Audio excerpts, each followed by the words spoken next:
The rules of going full time with your content have completely changed. Just a few years ago, it was possible to come up with an aesthetic, decide on a niche, maybe create a course, but not even necessarily, just form some brand relationships, leverage that AdSense money or those creator funds, and you could easily be earning six figures as a content creator if, things were going all right for you. But today, even the biggest creators, the celebrity level creators, those who are going viral regularly, are finding it a little more challenging and let's just say different. The landscape is different. It's changed a lot for me. It's probably changed a lot for your faves. But at the same time, I'm still going to say I highly recommend creating if it's in your heart to do so. There is still so much potential, so much opportunity. And I want to talk today about where those opportunities lie. I am a full time content creator. I do digital products, I do brand partnerships, and I also leverage platform monetization like YouTube AdSense and so on. I have earned multiple six figures each year for the past few years doing my thing full time. And yes, I've seen it changed. I've seen it ebb and flow, ups and downs. And so I want to share like everything that I know that's up to date right now. If you're watching on Spotify or YouTube, I've got red lipstick on. I have not worn red lipstick in a YouTube video in so long. So if it ends up on my teeth, just let it be. Okay. I wanted to go a little romantic. I like romance with my tragedy, the tragedy of being a content creator in 2026. Okay. Well, first let's talk about that a little bit. I think we have to reset our expectations a bit. And it's not to say that you cannot make a bunch of money as a content creator. You can. Like I said, truly, I don't know that it would be that possible for me to earn the salary that I make myself today in a corporate traditional 9 to 5 job. Maybe by now I'm 35, but certainly not when I was in my early 20s. Would I be living the lifestyle that I was living? I wouldn't have the savings account that I have, right? Like it is still possible, but I do think that I'm seeing more and more sort of blue collar creators or middle class creators. And I consider myself that. I'm not making $1 million per year, like just putting that out there, right? I think I'm making a good living. I'm making a good income. I live in a nice area, all the things, but I'm still just like, I would consider myself to be in the middle class. And I think it's important to say that because one, the industry has grown quite a bit. It's gotten more competitive, right? It used to be like if you were the one beauty creator who was getting 1 million views per video, well, then that's all the brands wanted to work with you. There was just so much opportunity. Well, now all those opportunities are spread out a little bit. We're also seeing right now, today that I'm recording this, the economy is sort of in shambles. People have less money to spend. So that includes both consumers who might be buying from you directly, and it also includes brands are cutting their budgets. Yeah, and there's also this kind of trust recession among audiences. Like, it's not as cool to like influencers or content creators. And I still very much believe that you can build communities and have those relationships, but it's very much about that. Like, you have to be open to those relationships, to building a real community, and not just like looking cool. But anyway, so I think it is important to sort of set those expectations and also to reset your expectations about what being a full-time content creator actually looks like, because I think a lot of people think I just need to get a bunch of views on YouTube so YouTube can like become my job and they can send me that check every month. And that has changed a lot too. And it's not just for me. I've heard from many, many YouTubers who have said that their AdSense has been cut quite a bit, quite significantly, for seemingly no reason, or at least not proportionate to view drops. So for me, like there were points in time where I was making $7,000 a month in AdSense revenue. Now it's like $500, like if I'm lucky. And my views have dropped a little bit, but like I said, it's still not really proportionate to views.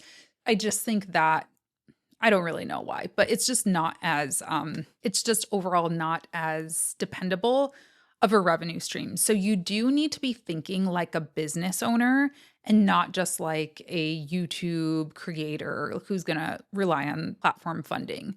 You need to be thinking, what does my audience need? And you need to be finding ways to either build partnerships with brands who can give them that, or create solutions for them on your own through products or services. And we'll talk about that later in the episode in more detail. I also want to say really quick at the top of the episode that I do have an app. It's called the Creator Trifecta Academy, and it walks you through day by day the process of building a creator led business. I like to say it's basically like going to the gym, spending 20 minutes on the treadmill every day.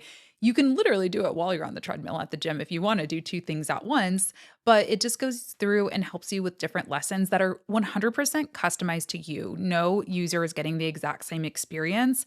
And it's based off of my Creator Trifecta framework that I wrote about in my book that'll be coming out later this year. I actually have the manuscript of that book, the unedited manuscript of that book, uploaded to help populate and automate the lessons for you guys. So it really is like the freshest content I have and also the most personalized. So be sure to check it out. I will leave a link for it down in the show notes. I've already gotten some really great feedback from people. Somebody just sent me a message saying it helped them come up with their lead magnet idea. Another person said it's helping them work through their offer.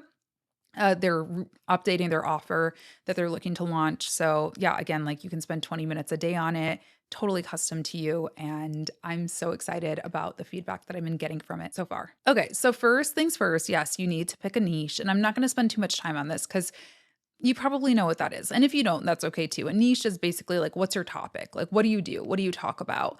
And it's interesting nowadays, I think people actually follow topics more than creators. I'm noticing this trend happening. And I notice it myself too, especially with short form content. Like there are just people that pop up in my feed. Like I really like people who just like walk up to people in grocery stores and ask them random questions. Like those are my favorite types of short form videos. There are a few creators that I actually follow, but most of the time I just like that format. I just like the videos. I'll see the same people over and over again, but maybe I'm not like in love with the way that they do it, so I don't actually follow them. The point is you need to have like a thing. Okay? You need to be known for something.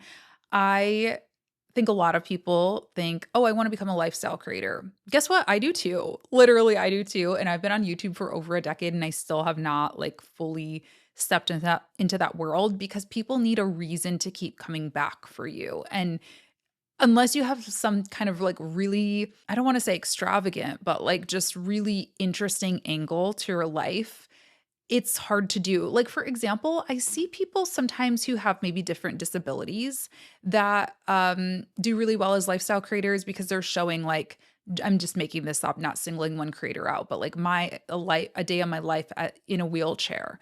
Those types of things are very interesting and educational in their own way too, because whether you're in a wheelchair yourself or not, as a viewer, like you're learning, oh my gosh, here's how I can like be a more compassionate human. Here's what something that maybe some of my neighbors are dealing with that I haven't even really thought about too much.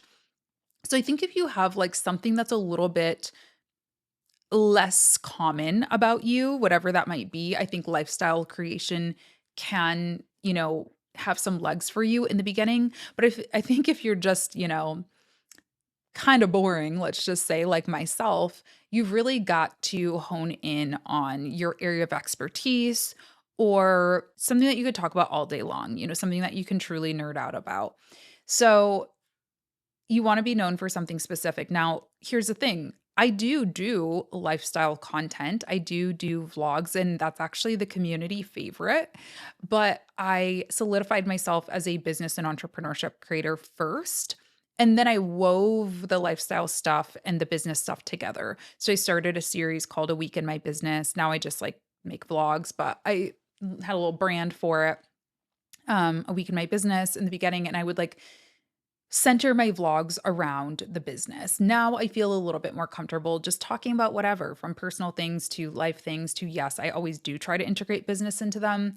But the point is, there are ways to position yourself as more of a lifestyle creator. But I do think you need to be known for something first, if that makes sense. And how you do that truly is just by going hard on that topic. Like, I did like social media manager, social media marketing. Those terms were in every single one of my YouTube videos for like 2 years straight. Seriously. Even if I did a vlog, it'd be like a day in the life of a social media manager, or like, working on a social media marketing plan for a client. Like it would always be there. So just really solidify your niche. And here's like a little sidebar. I know that it's weird and it's hard because I think as people, like as human beings, we evolve and we change. So do think about this, like make sure that what you are creating about is something that you're going to want to commit to for a little bit, that it's not just something like fully transitional. I've seen other creators, again, I won't like point them out, but like they really went viral for their divorce content, for example. I got a divorce a couple years ago and I thought about it. I was like, I could, like, this is like money signs happening, right? But number one, we didn't have that kind of divorce where I want to drag him or anything like that. But also, like, I see other creators and they'll grow off of this very transitional, like temporary thing that number one, they're not going to want to keep talking about for, 2, 3, 4 years later. And number two, they're not gonna be able to talk about it because, like, they're gonna have made all the videos about it. So, you do wanna be careful with those things and just make sure that they're things that you really can commit to. Now, the second thing is I would choose a main platform, and it is a noisy world out there. There are just, like, so many different platforms. I still every day I'm like, "Should I be on TikTok?" And then I, like, make a TikTok and it, like, completely flops, and I'm just like, "It's just not worth my time." I would rather double down on YouTube. I would rather keep building what I have already been building and nurturing for many years than pick up and try to like spread myself too thin. And so your mileage may vary there, but my advice is to pick one to get really good at, to just be obsessed with, Because here's the thing about being a content creator. Like I said, reset those expectations. This is not like a get rich quick, go viral instantly type of thing. Like that doesn't really happen so much anymore. Not saying it never happens, but it's a lot more rare. So you really have to love it. Like I am obsessed with YouTube. When I'm not filming YouTube videos and I have the time, I'm watching YouTube videos. I will be watching videos even if I don't make them anymore, and I will probably be making them even if people stop watching them. Like, I really love the process. And so I think if you want to be a content creator, you have to love creating. You have to love watching, consuming, being a part of like the platform culture, if you will. And so, yes, you have to find a platform that you want to be on, that you want to spend time looking for ideas on, responding to comments on, all the things. And so, yes, find one that you're obsessed with. For me, that's YouTube. It's not any of the other ones. I kind of hate the other ones, to be honest. I do believe that like content is sort of like this transfer of energy. I know that sounds really cheesy, but when you post something and you're doing it like, oh, I guess I'll post this TikTok, I do feel it comes through. I really do. Meanwhile, even on my YouTube videos, you can tell when I'm like phoning it in. Like when I'm like, oh, I really don't want to talk about this, or like I'm really like burnt out. Like I can totally tell. And the views in the comments and the engagement usually reflect that as well. So you do want to choose something that you are excited about. Long form versus short form is a very, very hot topic. I will say, I do think you should do both in most cases. Like you should have one long form content engine and one short form kind of engine running. The great thing about YouTube now is that they have YouTube shorts and they are very, very like prioritized in the algorithm and all the things. So definitely if you make a vlog, if you make a podcast, like post shorts alongside with it. Instagram and TikTok are a little different. I mean, but they still allow for longer content formats. And I think it is important. I guess the point here is just like use all the formats on your platform of choice. If you're doing YouTube, you use shorts and long. Lives, maybe, right? Depends on what you're doing. Instagram, make sure you're posting stories, feed posts, carousels, reels, whatever else you can do on there, right? Like just make sure that you are truly, again, immersing yourself in the platform. I think that's what the platforms want. They want creators that they're able to push whatever is working at the time. And it just helps, your audience consume your content in different ways too. Now, you don't have to burn yourself out. We'll talk a little bit about systems and workflows in a minute. You don't have to burn yourself out. You can make a reel, a carousel, a short, whatever, all about the same topic. But you should be experimenting with different formats, I think, for sure. Now, what do you talk about? Topics. I used to always teach, come up with your content pillars. And I still believe that. Yes, at the end of the day, the goal is to have content pillars, meaning a few buckets of content, a few kind of themes of content that you rotate between so people know you for those things. So people know you as the man on the street interview guy who goes up to people at grocery stores, and maybe the man on the street who does solo, I don't know, holding sign content. I don't know, just making that up, right? But what I'm actually going to say is like forget content pillars in the beginning if you're just starting out. Think of that theme, think of what your niche is, and come up with a channel promise or a channel mission statement. For example, I know a really good example is The Future. They do graphic design and freelancing content, and they say something like, we're on a mission to help 1 million freelance designers or something like that.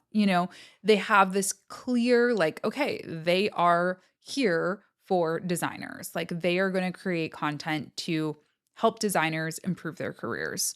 I know what I'm getting from that YouTube channel. And I think that's where you need to start.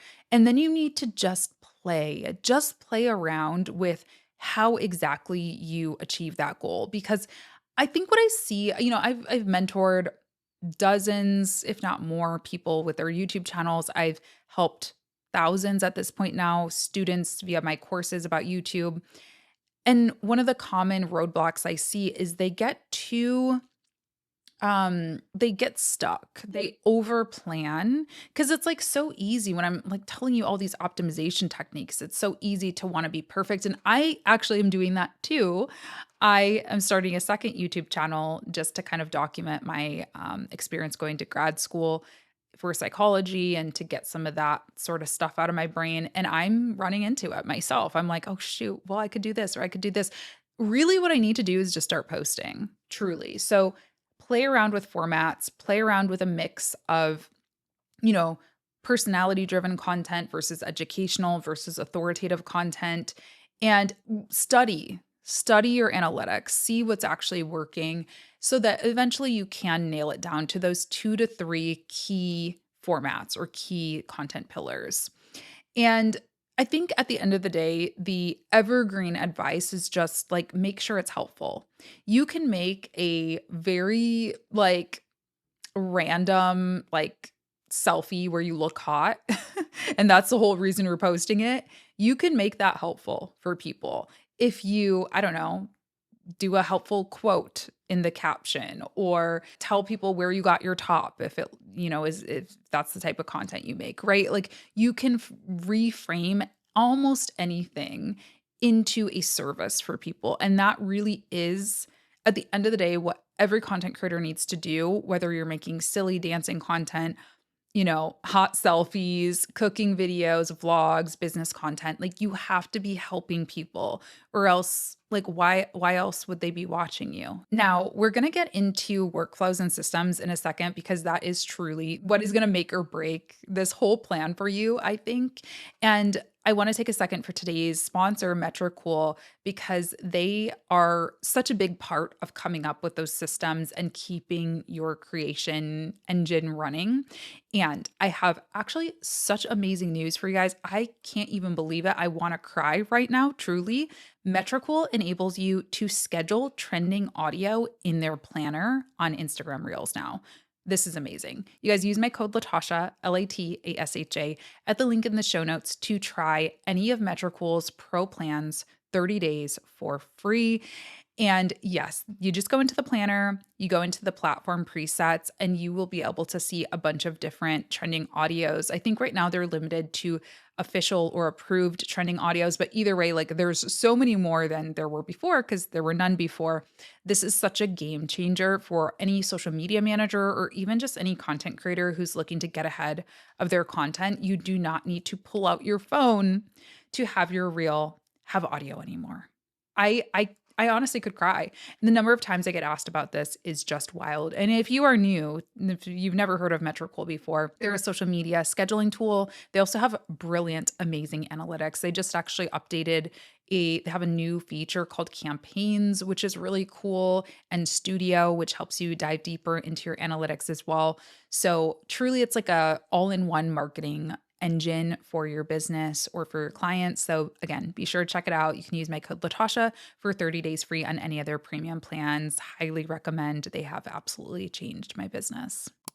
Okay, so let's talk about building a repeatable workflow because I think aside from overthinking, which we all do, no shame, I also think another big bottleneck is the workflow and just like, okay, I've got all these great ideas now. How do I actually get them done? Because, like, if they're not on an SD card, if they're not on youtube.com, they don't exist. Like, if they're just the ideas are just in your head, it is doing you nothing. You've got to actually get it out there.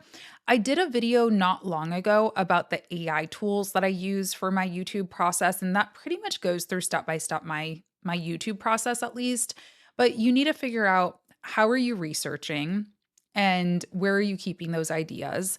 I like Notion lately to just like kind of jot down all of my ideas and, be able to access them on my phone, on the go, all the things. Some people might like to brainstorm with like an AI, like a Claude or a Chat GPT. I don't do that so much just because I don't feel like I need it, but that might be a part of your workflow. You have to figure out your filming process. And one of the big things that I say is just like lowest effort, like lowest effort to start. Do not over optimize your filming setup for two reasons. One, if it's too hard, you're not going to do it. You're going to put it off. You're going to put it off. Two, I think that's what's working nowadays. Like, especially I notice for shorts, I'll try to make like all these like fancy videos and stuff. No, people just like the ones where I'm just like sitting in a hotel bed or like doing my makeup. Those ones seem to be doing really well, like so random. But even for YouTube, I think people like a little bit more authentic and raw. And I think we do have to ask ourselves, like, why would somebody watch my YouTube channel or my Instagram over a celebrity's or over like a TV show or one of the polished podcasts, right? Like, they've got podcasts on Netflix now, for example. That serves a purpose. And I'm sure they're doing numbers in their own right. But we're not that, right? Like, we're not Netflix. Maybe someday you'll be on Netflix. I hope that for you if that's what you want. But you've got to ask yourself, like, why are people watching me over, these like big famous people? And I think there is that relatability that people are looking for. There's that kind of casual, like, hey, I'm just hanging out with a friend today kind of vibe. So I actually really don't recommend over optimizing. Also, actually, third reason to not over optimize your filming setup is because the only way you can go then is up, right? It's really hard when you set the bar for yourself really high. You're like, oh my gosh, I rented a studio for like my first videos and, I got like all these like fancy outfits and did my hair and makeup and all these things. And then you're like, shoot, now I have to keep up with this. And it's really hard and discouraging. So come up with that easily repeatable workflow. Editing, same thing there. And honestly, I say start simple, simple cuts, like don't do anything too crazy. And repurposing. Repurposing is also important if you're going to do any of that, which, especially if you're doing long form content, I recommend because you have all this content. So chop it up, use it in different ways, figure out your system for that. Again, check out that video where I go through all of like the different tools that I use, but everybody's favorites are going to be different, especially with like the Claude stuff. Like some people are just like really into that. So you'll find your kind of groove with it for sure. But truly write down all of those systems. Once you land on something that is working well for you, write it down, operationalize it, make it a part of your sort of weekly thing. Oh, that's another thing actually, like put it onto your calendar. I have days, today I'm recording on a Wednesday and I usually record on Wednesdays. That's usually what's been working for me. Thursdays I have school. Monday, Tuesday are usually pretty busy client days. Fridays I'm usually editing the podcast and kind of doing like end of week stuff. So Wednesdays are usually my filming day and my beginning to edit day at least. So if it's on the calendar, I'll do it. If it's not, I won't. Very, very simple. And if you can just get yourself in that habit, it becomes, it becomes a job. I think that's a big piece of it, right? Is treating it like a business. We're going to talk about that as the last tip at the end. So we'll just put a pin in that. But if you treat it like a business, I think it does have the potential to become a business. If you treat it like a hobby, it's going to forever stay a hobby, right? Now, the other thing that separates a business from a hobby is monetization. And here's where things I think have really changed and where you really need to get strategic. Nowadays, like I said, don't rely on platform income only. Don't rely on sponsorship income only. Don't rely on one thing only. That is my that's the thesis of my book. That's the thesis of the Creator Trifecta Academy app. Having a couple of different things that you can easily grab and launch or sell or deploy is really paramount to success as a full-time creator today. Just because everything is so volatile. Algorithms are volatile, the economy is volatile. My own interests and desires are a little bit volatile, like some days I really want to be doing client work, some days I really want to be doing other things, creating a course, teaching, whatever. And so I think it's really important to be able to have a couple of different things that you can lean on in case one of them stops working. I watched all of my clients cancel my contracts, my done for you social media management contracts. They pretty much all canceled during 2020 when the world shut down, right? And I was so grateful that I had this little tiny course running in the background that I was selling. At that point, I was probably only making a couple $100s from it a month. And I was so grateful because I was like, okay, I can put all of my energy into promoting this course now. And I built that thing up to the point where I was making, 10, 20, I think the biggest month I had for my courses was like $80,000 a month. And then the reverse is kind of true. Like today, people aren't really buying courses as much. They are still buying them. I'm not saying don't create one. I still have courses that I offer and more ideas for future ones. But it's also nice to know that I have the ability to offer services.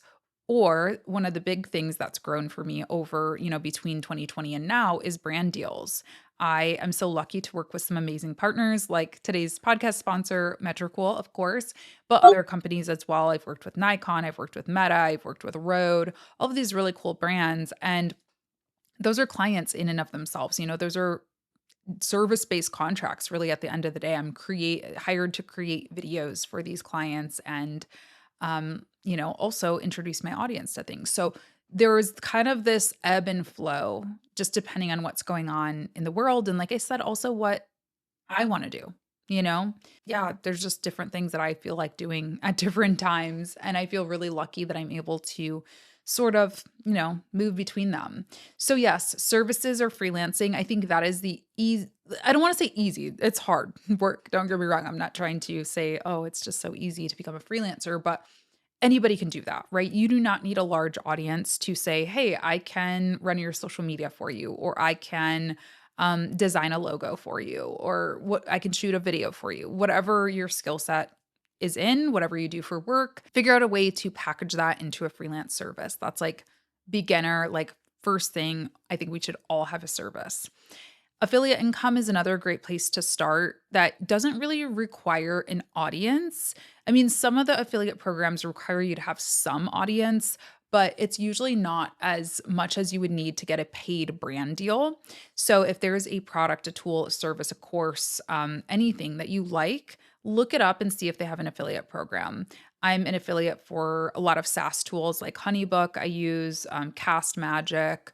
What other ones? Notion, pretty much all like the tools I use to run my business. But then I also am a part of broader affiliate programs like Amazon has an affiliate program. Magic Links is one. There's a couple others that I'm a part of that enable me to, oh, and YouTube, right? YouTube has their own like affiliate program. It's called YouTube Shopping within YouTube videos. So if I have let's just say, like, I'll tell you about it. Let's see if they have it on there. I've been loving this Tarte Maracuja Juicy Lip Plump. This is my daily driver. It's in the shade Mixed Berries. I'll see. You have to show it on YouTube. That's why I'm showing it. Here you go. Ooh. If it's there, I'll pop it up on the screen for you. And whenever people click on that and actually purchase, I get a percentage. Obviously for lipstick, it's going to be, I'm going to be making like 30 cents or something like that from it. But if you're talking about microphones, I mean, here's another one. This is the Shure MV7, my favorite podcast microphone, right? Now, this is like a $200 microphone, so I'm gonna be getting a bigger chunk for that. I hate the word chunk. Why do I always say chunk? Yeah, so then we've got sponsorships, right? Once you actually start to build up a more established audience, you get your engagement rates up, that's when you can really start pitching brands to say, "Hey, I love the Shure MV7. Could you please pay me to talk about it?" Don't say it like that, obviously. But yes, you would let them know, "I love your brand. I want to tell my audience about it. I have some ideas to create some videos, some newsletters, some whatever it is that you do about that product." Um, Digital products are one that also do require a bit of an audience, typically. Um, Now, you don't need to have the biggest audience in the world. Like I said, in 2020, I was selling my course. I was making a couple $100s from it, and I had a pretty small audience at the time. So it's a couple $100 is a couple $100, right? And I wasn't even really trying that hard. So you don't need to have like a million followers or anything like that. But I do think it's probably one to deprioritize until you are stable with your income from services, affiliate income. Those are like a little bit of better bets in the beginning, I think. And yeah, there is platform monetization.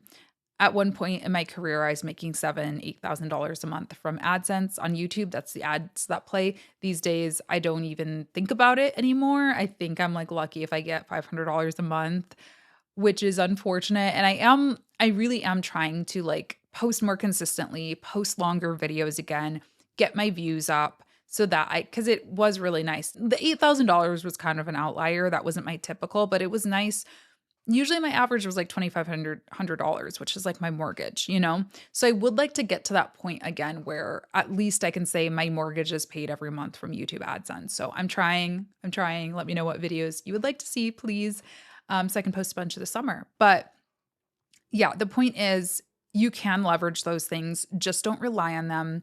Use those other items in the Creator Trifecta to stabilize yourself so that it can be just like an extra thing and it's not all that you're banking on because we have no control over it. I can't like negotiate with Google and say, "Hey, could I get a higher rate?"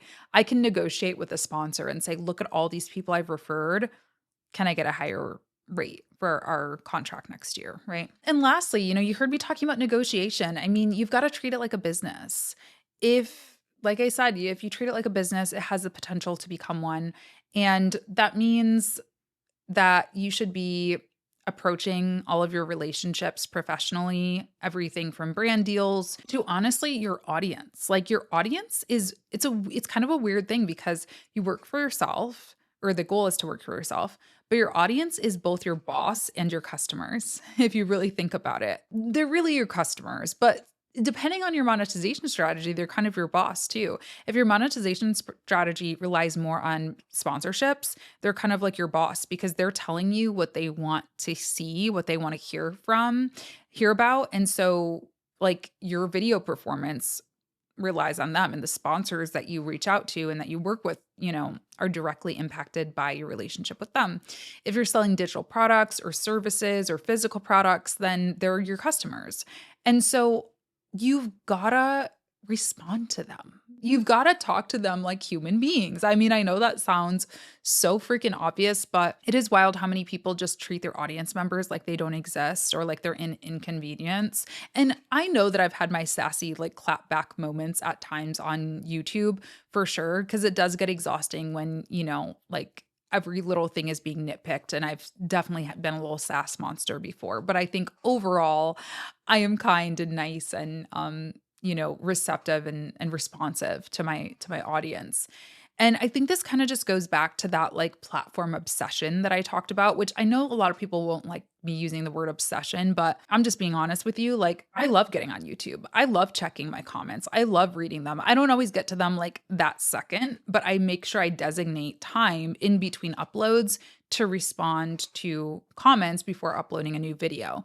I also love YouTube has voice note replies, which I've just been loving. I'm like, it's such a nice little personal touch and it's easier for me than typing most of the time. And it is more personal. And I think audiences really like that too. So, number one, make sure that you are replying to your audience, that you are building true relationships. And again, that you're always keeping that how am I helping people question top of mind as well? That you're not just like, ooh, how do I get things? How do I look cool? How do I, whatever. Like, think about how it's going to impact your audience. And that's true for like sponsorships, right? Like, I get so many brands reaching out to me that are just like, I don't think they're going to help you guys. Like, I say no to the ones that don't feel aligned for whatever reason.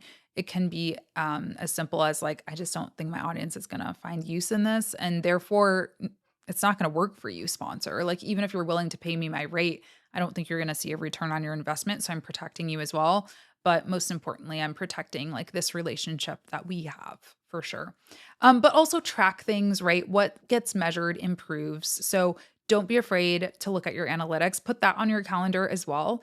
Put a monthly analytics meeting between you and you to go through and look at trends. Look at, like, especially today with like tools like Metricool, with AI, it's easier than ever. Like, you don't need to be an expert to be able to look at your analytics and say, like, what is this telling me? What do I need to do more of? What do I need to do less of? Um, what should I really double down on, and so on and so forth. So look at those analytics. Make sure that you are committing to it. Truly, I'll tell you some of the biggest mistakes I think creators make today are, number one, giving up too quickly, just not staying in it for the long game. And number two is copying other creators. Number one, it's a long game, right? It's not something that is probably going to happen in 2 months for you. I wish it would, right? But yes, especially if you're thinking, I want to become a full time creator, I want to quit my job. This is something that you're going to want to stick with, for a while. It could be months, it could be years. So keep that in mind, right? There were so many points where I'm like, oh my gosh, if I would have quit in like whatever, December 2019, I would have missed out on so many amazing life experiences, business wins. Because, like, if I look at the number in 2020, when everybody was at home watching YouTube, like my YouTube and my content business just took off, right? Like, imagine if I would have quit right before that.